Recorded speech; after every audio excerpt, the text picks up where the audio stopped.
Why was Joseph never buried in the land of Israel? In this week's parsha, Parshat Vayechi, we read the beautiful story of the death of Jacob, how he is transported to the land of Israel, buried in the cave of the Machpelah, together with his fathers in the patriarchal and matriarchal tomb.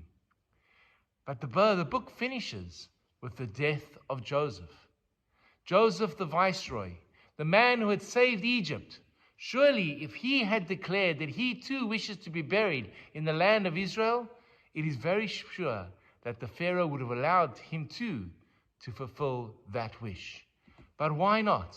Why does Joseph not be buried in Egypt, in Israel, but remains in Egypt until the beginning of the Exodus?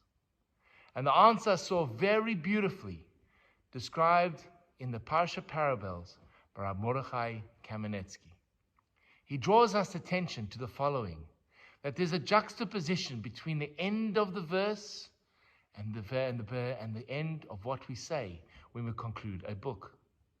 Every time we conclude a book of the Torah, we say the words chazak, chazak, v'nit chazek. Be strong, and let us be strengthened in our continued study of the Torah. And Rabbi Kamenetsky wants to suggest that not only is this a declaration which we declare in Shul at the conclusion of a book of the Torah, but it is in essence a message that Joseph was teaching the Jewish people and in turn teaching every single one of us as well. Because when Joseph dies, he does not want to be buried in Egypt. And thus, the Jewish people would have seen the coffin. According to the Medrash, that it was hidden, we're not going to go there. But according to the idea that he is not buried in Egypt, it means that his bones were in the box, in the coffin, but that coffin was never buried. Why not? Because Joseph wanted to keep the memory alive. Pakod yivkod, he says to his children, a time will come when God will remember you and bring you out of the land of Egypt and take you back to your land, the land of our ancestors. And when you leave, take me with you, and only there will I be buried. Only there will I have peace. But until that moment, I cannot have peace while you reside in exile. And this message is then reinforced by the words chazak, chazak, v'nit chazek. Be strong, strengthen each other, remain truthful to the cause. No matter what is going to happen to you, the Jewish people are going to undergo years of exile, suffering at the hands of the ancient Egyptians, building the storehouses, suffering the slavery, until one day they will indeed leave.